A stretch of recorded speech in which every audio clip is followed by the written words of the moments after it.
আপনারা জানেন যে অনেক প্ররোচনা দেওয়া হয়েছিল একটা অরাজক ব্যবস্থা তৈরি করবার জন্য, এবং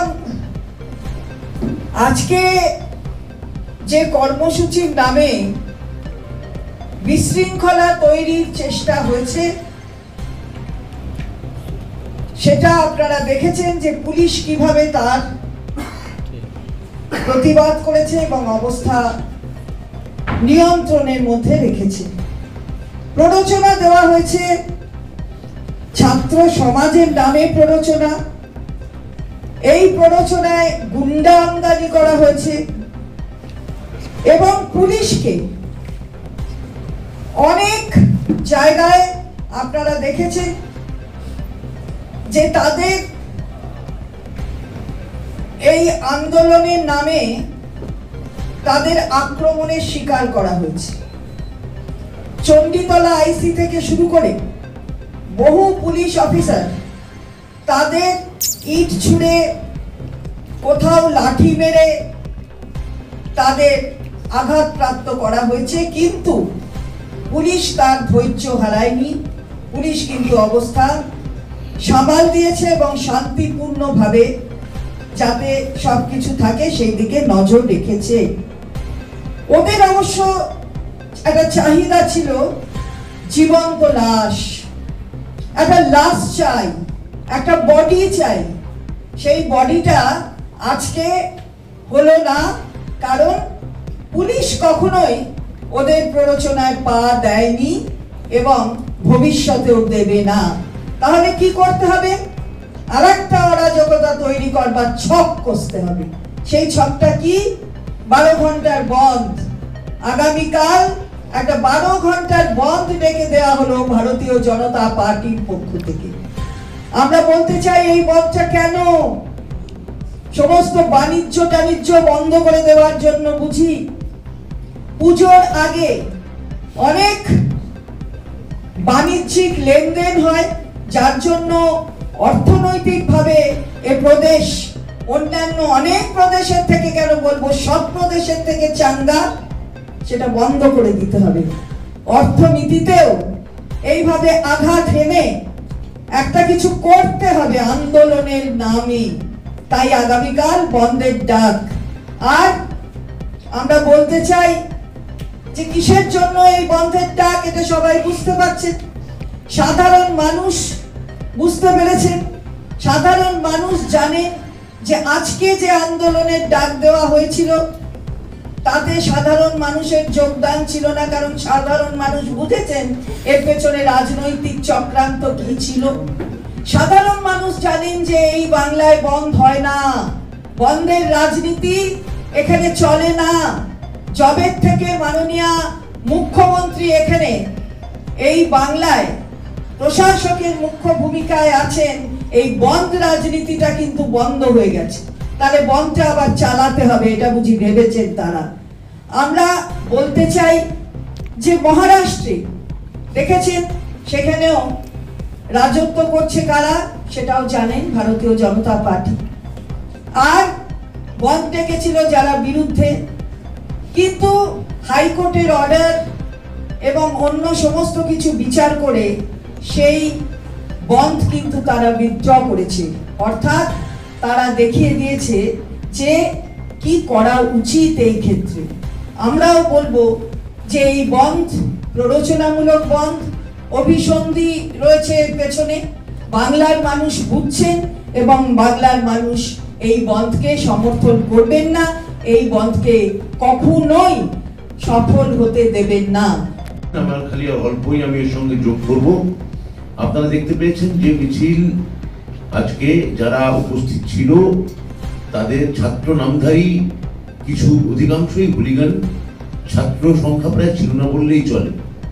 আজকে বিভিন্ন স্কুলে পরীক্ষা, ইউজিসি নেট পরীক্ষা, সেগুলোকে সম্পূর্ণভাবে অগ্রাহ্য করে, সেগুলোকে কোনোভাবে তোয়াক্কা না করে এইরকম একটা মানে হঠকারী, নৈরাজ্য সৃষ্টিকারী এবং অরাজকতা সৃষ্টি করতে যাওয়া গোটা রাজ্য জুড়ে, গোটা ভারতবর্ষ যেখানে আমরা সবাই বিচার চাইছেন, সেই বিচার না চেয়ে ওরা আজকে মৃতদেহ চাইতে গেলেন। ওরা বিচারের পরিবর্তে ওরা লাশের সন্ধানে বেরিয়ে পড়লেন। যে পুলিশকে প্ররোচনা দিলেন, আপনারা দেখেছেন পুলিশের আমাদের আইসির মাথা ফেটেছে, রক্তাক্ত হয়েছেন, বারবার প্ররোচনা দিয়েছেন, ওইখানে ব্যারিকেড ভেঙেছেন, সম্পূর্ণ এসে নবান্ন দরজায় যে ব্যারিকেড করা হয়েছে তাতে উন্মত্তের মতো বারবার লাথি মারা হয়েছে। পুলিশ কিন্তু তা সত্ত্বেও যেভাবে মাথা ঠান্ডা রেখে যেভাবে পুরো বিষয়টা এই নৈরাজ্য, এই হঠকারী আন্দোলনকে তারা আটকেছেন, এবং আমরা ভেবেছিলাম কোনো একটা মিছিল হয়তো সিডিও কমপ্লেক্সের দিকে যাবে, কেননা আমরা এখন সিবিআই এর দিকে তাকিয়েছি। আমরা অধীর আগ্রহ অপেক্ষা করছি যে আরো অনেক বিচারের মধ্যে সিবিআই নিশ্চয়ই এটা রবীন্দ্রনাথের নোবেল পুরস্কার মানে উদ্ধারের মতো এটা ঘটনা ঘটবে না, একটা সঠিক জিনিস ঘটবে। তো আমরা যখন সবাই সেদিকে তাকিয়ে আছি, সেখানে মৃতদেহের সন্ধানে তারা নবান্ন অভিমুখে একটা নৈরাজ্য সৃষ্টি করতে চাইলেন। এবং আজকে যখন সম্পূর্ণ তারা ব্যর্থ, মানসিক হতাশায় ভুগছেন, অবসাদে ভুগছেন, তখন এই ছাত্র আন্দোলনের নামধারী কিছু হুলিগানের কাজে তারা যখন নিজেরাও বুঝতে পারছেন যে এদের দিয়ে হবে না, তখন তারা পশ্চিমবঙ্গে একটা বাতিল পরিত্যক্ত শব্দ, তার নাম বন্ধ, 2 দশক ধরে যে শব্দটা বাংলাভাষী ভুলে গেছে, সেই শব্দটাকে তারা আবার কাঁধে করে একটা বড়ির মতো করে, একটা ট্যাবলেটের মতো করে, একটা ক্যাপসুলের মতো করে বাংলাভাষীকে গেলাতে চাইছে, পশ্চিমবঙ্গবাসীকে। আমি পশ্চিমবঙ্গবাসীর কাছে অনুরোধ করব, এই পরিত্যক্ত শব্দ বন্ধ, যা আর আর আর আর এই বাংলায় কোনোভাবেই কর্মসংস্কৃতির জোয়ারে, উন্নয়নের জোয়ারে যা পশ্চিমবঙ্গবাসী ভুলে গেছে, তা সেটা নতুন করে সেখানে পা দেবেন না। আমরা কালকে সমস্ত জনজীবন সচল রাখবো। আমরা সমস্ত জনজীবনকে বলছি, সরকার সর্বতভাবে, আপনারা দোকানপাট থেকে শুরু করে জনযাত্রা, জনজীবন স্বাভাবিক রাখুন। সরকার সর্বতভাবে আপনাদের পাশে আছে, আপনাদের সঙ্গে আছে। এবং তার থেকেও বড় কথা, যে যে যে কর্মসূচির কথা চন্দ্রিমাদি বলছিলেন, আপনারা জানেন কাল 28 আগস্ট কাল তৃণমূল ছাত্র পরিষদের একটি বৃহৎ বাৎসরিক সমাবেশ আছে, এবং সেই বাৎসরিক যে প্রতিষ্ঠা দিবস, সেই উপলক্ষে রাজ্যের বিভিন্ন প্রান্ত থেকে, বিভিন্ন কোণ থেকে হাজার হাজার, লক্ষ লক্ষ ছাত্র ইতিমধ্যেই এসছেন। আগামীকাল তারা আরো আসবেন। ইতিমধ্যেই তারা নেতাজি ইন্ডোরে বা অন্যান্য জায়গায় তারা এসে উঠেছেন। বিভিন্ন এই কলকাতাতে তারা ইতিমধ্যে পা রেখেছেন, বিভিন্ন স্টেশন আমাদের ছাত্ররা ভরে গেছেন। এই সময় কালকের এই বন্ধ ডাকা, আমরা মনে করছি এর পেছনে একটা গভীর অভিসন্ধি আছে, প্ররোচনা আছেন। ওই আমাদের সমাবেশ থেকে আমাদের শীর্ষ নেতৃত্ব বার্তা রাখবেন, সেই বার্তা যাতে না দিতে দেওয়া হয়, তার জন্য এটাও একটা প্ররোচনামূলক, একটা অভিসন্ধিমূলক তাদের ষড়যন্ত্র।